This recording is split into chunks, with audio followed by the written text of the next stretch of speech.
Hello मेरे बच्चों, कैसे हो? आपका टॉपर कोचिंग सेंटर में वेलकम है। आज हम पहले 10वीं क्लास के पहले चैप्टर के बारे में डिस्कस करेंगे, जानेंगे कि क्या होता है, इस चैप्टर के सवालों को हम कैसे लगाते हैं। हम आपको बताएंगे, मिनटों में लगाना सिखाएंगे।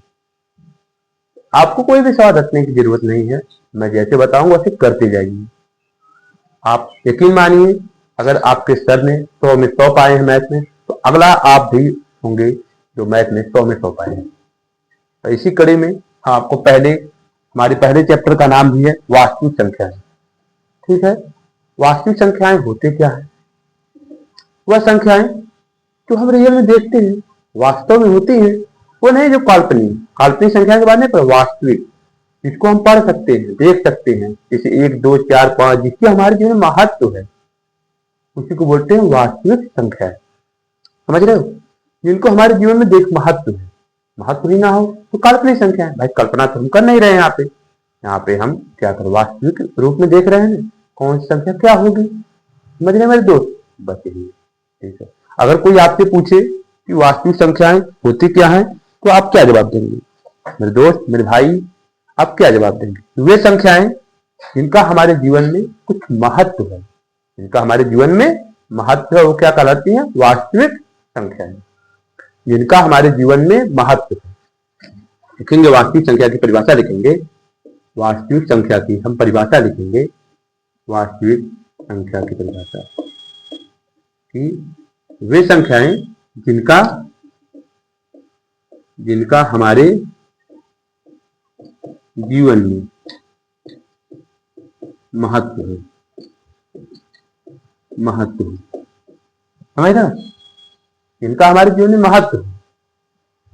ऐसा नहीं कि कल्पना करेंगे यार वो होगा ये होगा, ये नहीं।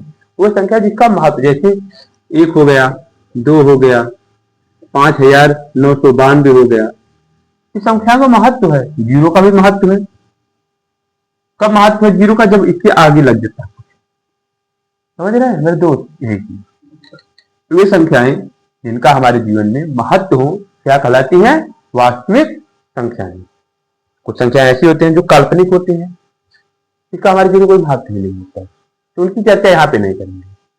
यहाँ पे हमें क्या किसकी बात करना? वास्तविक संख्या, जिनका हमारे जीवन में महत्व है। उस संख्या क्या बोलते हैं? वास्तविक संख्या। ठीक है, इसी तरह अगली हेडिंग हमारी है प्राकृतिक संख्या। क्या है? प्राकृतिक संख्या। थोड़ा सा भाई तेज चलेंगे क्योंकि रिवीजन हो रहा है। क्लास में टॉपर कोचिंग सेंटर में पहला पार्ट पढ़ा दिया गया, प्राकृतिक संख्या। ठीक है, अब हम पूछेंगे प्राकृतिक संख्या क्या होती है। अभी तुम्हें जानना जरूरी है भाई, प्राकृतिक संख्या होती क्या है। ठीक है, हम बताते हैं आपको प्राकृतिक संख्या क्या। वे संख्याएं जिनको हम गिन सकते हैं, समझो, वे संख्याएं जिनको हम गिन सकते हैं। ठीक है, अच्छा, आपने बोला कि वे संख्याएं जो गिन सकते हैं। अच्छा ठीक है, क्या हम कभी 0 को गिन पाते हैं? गिन पाएंगे? बताइए। नहीं गिन पाएंगे। क्या कभी अनंत को हम गिन पाएंगे? इसका मान ही नहीं होता है। 0 को संख्या होती है, कोई महत्व नहीं जब तक इसके आगे कुछ लगे ना। अगर इसके आगे कुछ लग गए आगे पीछे, तो इसका महत्व हो जाता है। समझ रहे? वास्तविक संख्या की परिभाषा क्या होती है? वे संख्याएं जिनको हम गिन सकते हैं, जैसे 1, 2, 3, 3.1, 4.1, ऐसे दादा करके मान लो 5, 6 जो भी आएगा संख्या, बस वो संख्या क्या होती है? वास्तविक संख्या, प्राकृतिक संख्या, जो प्रकृति से मिली हुई है, जो हमें प्रकृति से मिली हुई है, जिनका हमारे जीवन में महत्व है, जिनको हम गिन सकते हैं, जिनको हम अपने गणित में प्रयोग करते हैं, उन्हीं को बोला जाता है प्राकृतिक संख्या। याद रखना, इसमें 2 संख्या को छोड़ के, 0 और अनंत को छोड़ के, इन दोनों को छोड़कर सभी संख्या क्या होती है? प्राकृतिक होती है। माइनस वाली संख्या नहीं होती है, प्लस वाली। 1 से बड़ी जितनी संख्या है सब प्राकृतिक होंगी। 0 और अनंत को छोड़ देंगे हम, जीरो अनंत को छोड़कर बाकी सभी संख्याएं जो धनात्मक होती हैं कैसी होती हैं? प्राकृतिक संख्या। समझा है मेरे दोस्त? आप परिभाषा क्या लिखेंगे? परिभाषा आपको लिखने की जरूरत नहीं है, क्योंकि आपको किताब पेपर में परिभाषा नहीं पूछे, खाली आपको जानने की जरूरत है कि प्राकृतिक संख्या क्यों होती है। अगर मान लो किसी को परिभाषा लिखना है तो लिख सकता है, ऐसी संख्याएं जिनको हम गिन सकते हैं और जीरो और अनंत को छोड़कर वह सब संख्या प्राकृतिक संख्या कहलाती है। जीरो और अनंत को छोड़कर बाकी सभी संख्याएं प्राकृतिक संख्याएं कहलाती हैं। आया समझ में? एग्जाम्पल में 1 2 3 बाकी जो लिखा गया बोर्ड पे, समझ रहे हैं? ठीक है। इसी प्रकार अगर हम आगे देखेंगे तो हमारा पूर्ण संख्या होती है। पूर्ण संख्या, अच्छा पूर्ण संख्या क्या होती है ये देखेंगे अब। ठीक है, तो थोड़ा सा अंतर होता है पूर्ण संख्या में। पूर्ण संख्या में थोड़ा सा अंतर होता है। पूर्ण संख्या, पूर्ण का मतलब ही होता है पूरा। पूर्ण संख्या देखो पूरा होता है, बस इन्हीं प्राकृतिक संख्याओं के अगर हम जीरो को ऐड कर दें तो उसे बोलते हैं पूर्ण संख्या। प्राकृतिक संख्याओं में शून्य को भी ऐड कर दिया जाए तो उन्हें क्या बोलते हैं? पूर्ण संख्या। याद रखिएगा, माइनस वाली नहीं बोल रहा हूं मैं, बात कर रहा हूं, और अनंत की बात भी नहीं कर रहा हूं, यहाँ पे सिर्फ जीरो की बात कर रहा हूं कि प्राकृतिक संख्याओं के साथ साथ अगर हम शून्य को भी जोड़ दें, ऐड कर दें तो उन्हें क्या बोलते हैं? पूर्ण संख्याएं। जैसे 0 1 2 3 बाकी जो भी संख्याएं, समझ रहे हैं? पूर्ण संख्या क्या होती है? वे संख्याएं जो प्राकृतिक संख्या के साथ साथ शून्य को भी ऐड कर दिया जाए उसे क्या बोलते हैं? पूर्ण संख्या। प्राकृतिक संख्या क्या होती है? वे संख्या जिसको हम गिन सकते हैं जीरो और अनंत को छोड़कर। समझ रहे मेरे भाई, मेरे दोस्त? अगर आपको टॉपर्स बनना है तो इन चीजों को आपको ध्यानपूर्वक पढ़ना होगा। अगर आपको हमारी बातें नहीं समझ में आती हैं तो कोचिंग में आइए, पूछिए, हम आपको हर चीज का डिटेल देंगे। अब अगली संख्या क्या होती है हमारे पास? अगली संख्या का पूर्णांक संख्या। अगली संख्या क्या? पूर्णांक संख्या। पूर्णांक संख्या, पूर्णांक संख्या तो नाम से ही पता चला पूर्णांक। समझ रहे हो? मतलब पूर्णांक, पूरा पूरा का पूरा जो तुम जानते हो, कितनी भी संख्याएं प्लस माइनस जीरो अनंत, कितनी भी संख्या तुम पढ़ते हो सब पूर्णांक होती है। वे संख्याएं, ऐसे बोलो, वे संख्याएं जिसमें प्राकृतिक संख्या के साथ साथ शून्य, अनंत और माइनस वाली संख्या सब शामिल हो जाएं उन्हें क्या बोलते हैं? पूर्णांक संख्या। या वे संख्याएं जिसमें धनात्मक, ऋणात्मक, शून्य और अनंत भी शामिल हो उसे क्या बोलते हैं? पूर्णांक संख्या। जैसे देखिए मैंने बोल दिया माइनस अनंत, -3 -2 -1, जीरो भी शामिल हो गया, 1 2 3 4, ऐसे करके अनंत तक। समझ रहे हैं ना? अनंत तक मतलब माइनस अनंत भी होगी, प्लस अनंत भी होगी, और एक शून्य भी होगा, और माइनस वाला भी होगा, प्लस वाला, मतलब सब की सब संख्या। ऐसे नहीं काल्पनिक संख्या बोल रहा भाई, वास्तविक चल रहा है, वास्तविक संख्याएं चल रही है जिनका कुछ महत्व होता है। भाई -2 का हमारी गणित में -2 आता है, आएगा ही, प्लस 2 भी आएगा, अनंत संख्या भी आएंगी।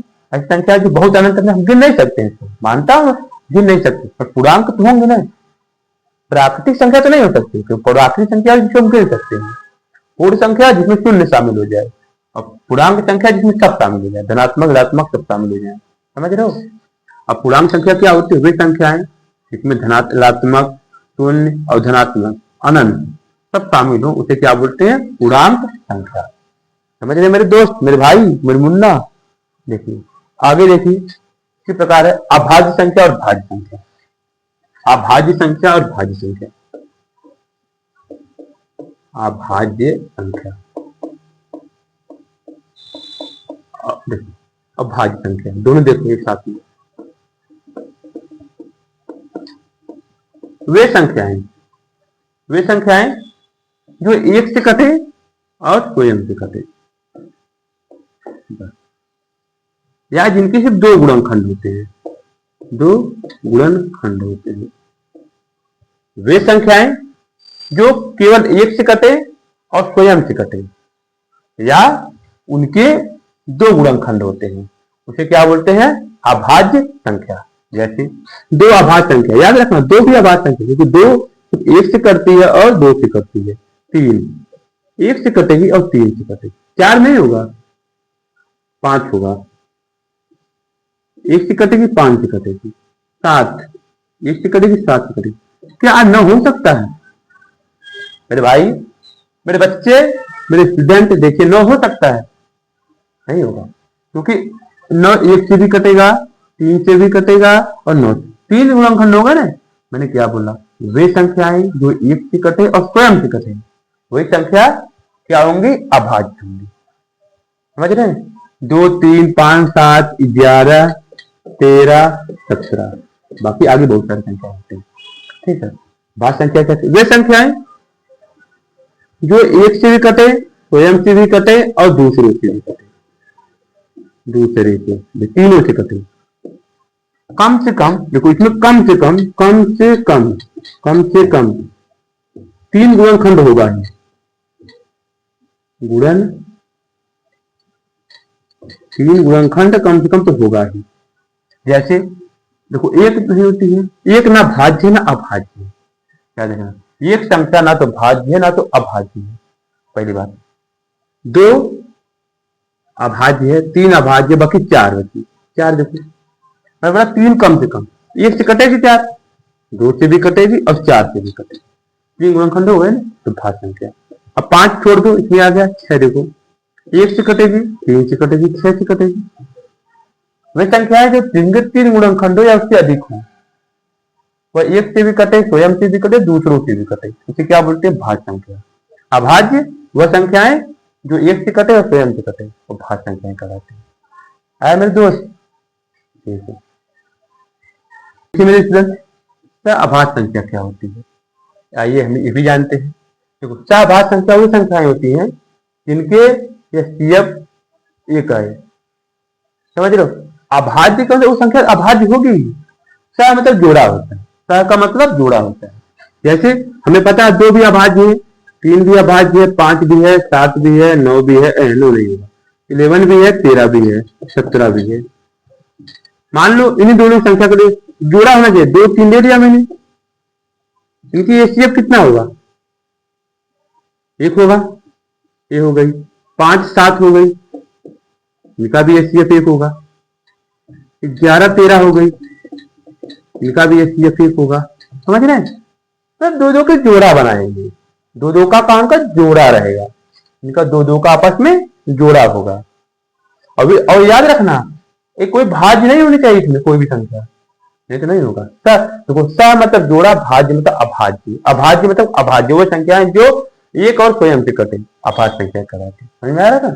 देखो, अभाज्य संख्याएं होती है जो जोड़े के रूप में होती हैं और अभाज्य संख्याएं होती है, और उनका HCF हमेशा 1 आता है, उन्हीं को बोलते हैं अभाज्य संख्या। ठीक है, आगे चलते हैं। देखो, हम जानते हैं, आपको बेसिक बता रहे हैं, क्योंकि आप इसको पता रहेगा तो आगे आप कर लेंगे सवाल। तो क्या होता है आगे? आगे क्या होगा? कौन सी हेडिंग आगे है? आगे की हेडिंग हमारी भाई है परिमेय अपरिमेय संख्या। परिमेय संख्याएं, परिमेय संख्या, परिमेय संख्या। ठीक है मेरे दोस्त, मेरे बच्चे, परिमेय संख्या क्या होती है? वे संख्याएं जो P बटे Q के रूप में हो, जो P बटे Q के रूप में हो, और कंडीशन होनी चाहिए यहाँ पे, Q का मान 0 नहीं होना चाहिए। जो P बटे Q के रूप में हो और उनका मान 0 नहीं है, और उनका HCF हमेशा 1 आना चाहिए, वही संख्याएं परिमेय होती हैं। अच्छा, आप लोग कभी सोचते होंगे ये कंडीशन कभी कभी फॉलो नहीं होती है, पर होगी भाई, आप इसको डिवाइड करना पड़ेगा, हो जाएगा। देखो, जैसे मान लो, अच्छा ये याद है ना कि 0 नहीं होनी चाहिए Q बटे, मतलब अगर मान लिया मैंने कह दिया 5 बटे 0 ले लो, मान लो मैंने Q को 0 ले लिया, तो भाई अनंत हो जाएगी संख्याएं। अनंत कभी परिमेय नहीं होती है, इनफाइनाइट, समझ रहे हो ना? इनफाइनाइट, इनफाइनाइट हो जाएंगी संख्याएं, होगा नहीं करेंगे 0। मान लो अगर 5 बटे 1 लग गया, 5 है, इसको नीचे 1 कर सकते हैं, तो परिमेय संख्या हो गई। अच्छा, इनका HCF 1 होगा, 5 को फैक्टर 5 गुणे 1 होता है और 1 गुणे 1 होता है, इसका भी दोनों का कॉमन 1 हो जाएगा, कैसे हो गया। किसी ने कहा सर नहीं ठीक है, आप 10/5 ले लो, इसका एचसीएफ 5 हो। अरे भाई होगा, काटो ना इसको, काटो इसको, 5 से काटेंगे, 5 दूनी 10, 5 एकम 5, दोनों का एचसीएफ आ गया, समझ रहे हो। ठीक है, वे संख्याएं जो p/q के रूप में हो तथा q का मान 0 नहीं होना चाहिए, एचसीएफ उनका 1 होना चाहिए। कोई भी देखो, कोई भी संख्या अगर बट्टे में लिखी गई है तो पक्का, मान लो पक्का वो होगी, कन्फर्म परिमेय में होगी, पर देखो इसमें है, इसमें कटेगा ही नहीं, इसका आएगा 64 गुणे 1, इसका आएगा 31 गुणे 1, तो ये आ गया ना।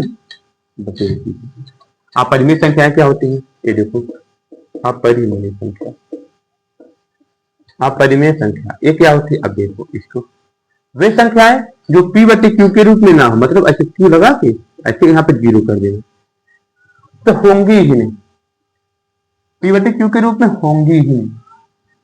अच्छा, या जैसे जैसे उज्जैन जाओ कड़ी में 3 नहीं होती है, उनका मान ही कुछ अलग होता है। और एक बात और, वे संख्याएं जिसका मान रुकता नहीं है, रुकबे नहीं करेगा, ये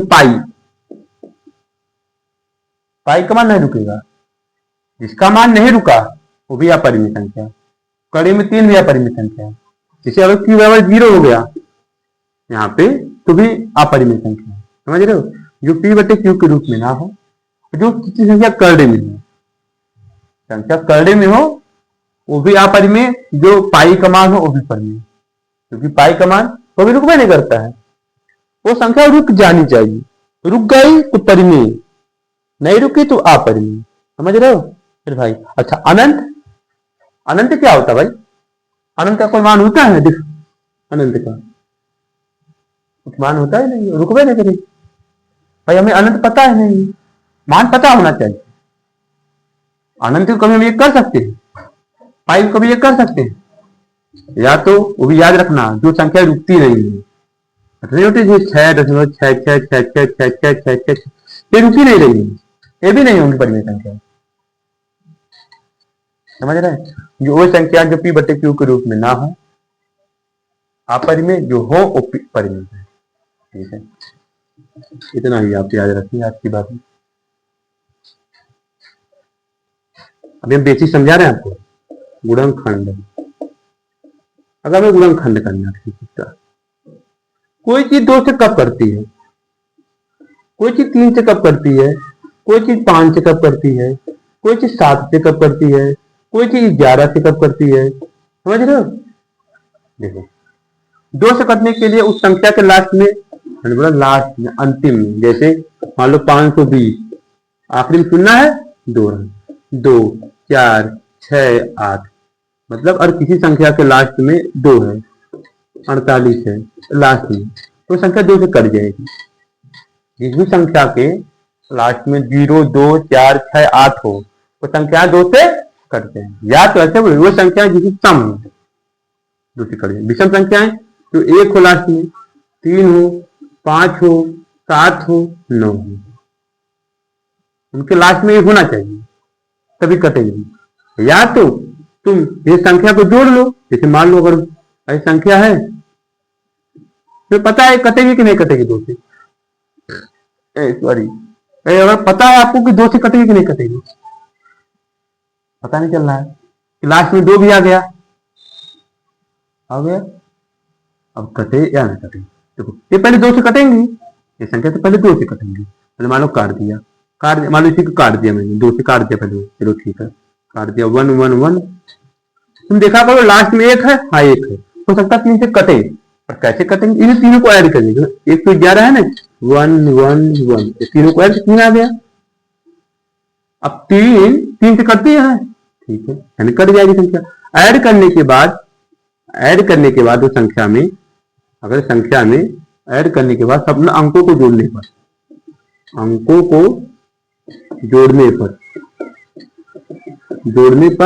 वो 3 से कट जाए, तो वह संख्या भी 3 से कटेगी, 3 से कट जाएगी, ठीक है, समझ रहे हो। लास्ट में होना चाहिए, तभी आप जोड़ने का प्रयास करना, नहीं तो मत जोड़ना। ठीक है, 5 है, जिसके लास्ट में 0 आया तो 5 आए। देखिए 50 है, 5 से कटेगी, 55 है, 5 से कटेगी। 7 संख्या काटने के लिए देखिए 7 से बहुत रूल होते हैं, 7 संख्या काटने के बहुत होते हैं। इसमें सम भी आती है, विषम भी आती है। इसके अंतर सम भी संख्या आती है, विषम भी आती है, समझे। अब इसका मल्टीपल खोजा करो, मल्टीपल जैसे कभी कभी 4 भी आ जाए, 1 भी आ जाए, 8 भी आ सकता है, 5 भी आ सकता है, 2 भी आ सकता है, समझ रहे हो। 7 संख्या ऐसी है जिसको 2 भी आ सकता है, 3 कम भी आ सकता है, विषम भी आ सकते हैं। सम संख्या भी आ सकती है और विषम संख्या भी आ सकती है। और 11 करने के लिए एक रूल होता है, जैसे मान लो अगर 121 है,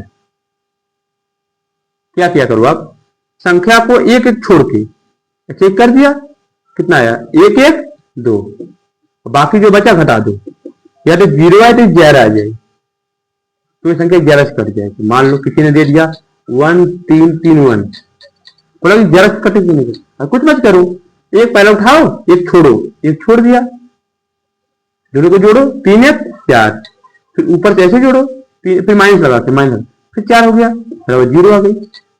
चाहे 11 है, या तो 0 है तो 11 है, तो संख्या 11 से कट जाएगी। मान लो कोई और संख्या है, ले लो, मान लो मान लेते हैं 3 3 3, कोई कहा 3 3 3 कटेगी 3 से 11 से, देखो 3 दूनी 6, 3 3 6 -3, यानी 3 आ गया, यानी संख्या 3 से नहीं कटेगी। जो भी संख्या मान लो गुणा करते हैं, 131 में 11 गुणा करते हैं, 1 3 3 1 1 3 3 1 1 4 6 4 1, मान लो 6 6 4 4, एक मिनट, ठीक है, देखो ये संख्या आपको दे देगी, अब पता नहीं कटेगी कि नहीं कटेगी, कुछ मत किया करो। एक है हो सकता 3 से भी कट जाए, अगर ना कटे 7 से भी कट जाए, नहीं कटे फिर क्या करो, ऐसे एक उठाए, 1 6 7, 1 6 7 7 1 8, 8 लिख दिए, 4 4 8, हटा दो, 0 आ गया, यानी 11 से कटेगी, समझ में आया ना, 11, बस इतना याद रखना मेरे दोस्त। अब आगे आपको गुणनखंड बताएंगे कल के चैप्टर में, आपका इतना बेसिक था, आज पढ़ ली होंगे। हम आपको 3-4 वीडियो में आपको बना के डाल देंगे, आप अच्छे से रिवीजन कर लीजिएगा। आज के लिए इतना ही था, धन्यवाद। आपको कैसा लगा होगा आप जरूर बताइएगा, और आपको नहीं समझ में आया होगा हमारी बातें तो आप एक बार कमेंट बॉक्स में जरूर बताइएगा, हमारी कमियां अगर होंगी तो आप जरूर बताइएगा हमको। अगर आपको टॉपिक में कुछ समझ नहीं आया तो कमेंट बॉक्स में जरूर कमेंट करिएगा, और अपने दोस्तों को भी शेयर करिए। बहुत लोग होंगे जो पढ़ नहीं पाते होंगे फीस की वजह से, एक प्रॉपर कोचिंग का प्रद्युम्न से पढ़ाएंगे उनको फ्री में। जिन बच्चों के पास ऐसी सुविधाएं नहीं है कि उनके मम्मी पापा पैसा नहीं दे पाते हैं, तो लेके आना, गुरु दक्षिणा तो लूंगा, चाहे वह मुझे 10 रुपए दे दे, चाहे 20 या 50 दे दे, और इस योग्य नहीं है। मानते कुछ ऐसे बच्चे हैं जिनके पास सच में पढ़ने चाहते हैं पर उनके पास पैसे नहीं है, उनको मैं फ्री में पढ़ाऊंगा। फ्री का मतलब 10-20 रुपए जो भी दे देंगे, वो अपने मन से मांगूंगा नहीं। हाँ, अगर किसी के पास मम्मी पापा नहीं है, या कोई एक नहीं है, दोनों नहीं है, तो उनके मेरी तरफ से 50% फीस माफ है, मतलब आपकी जितनी भी फीस होगी उसका आधा लगेगा फीस आपको, समझ रहे हैं। और अपने दोस्तों को शेयर करिएगा वीडियो, अच्छा लगा होगा तो, और कुछ नहीं आया तो कमेंट बॉक्स में जरूर कमेंट करिएगा, हम आपको रिप्लाई देंगे। और हमारे आप कोचिंग संस्था में पढ़ते हैं, टॉपर कोचिंग सेंटर में पढ़ते हैं, तो आप मुझसे आके पूछ सकते हैं कोचिंग में ही, समझ रहे हैं। आपको जो भी प्रॉब्लम समस्याएं हमसे पूछ सकते हैं। फिर अगर आप नहीं पूछ पाते, किसी और संस्था में पढ़ते हैं, तो आप कमेंट बॉक्स में जरूर कमेंट करिएगा। धन्यवाद।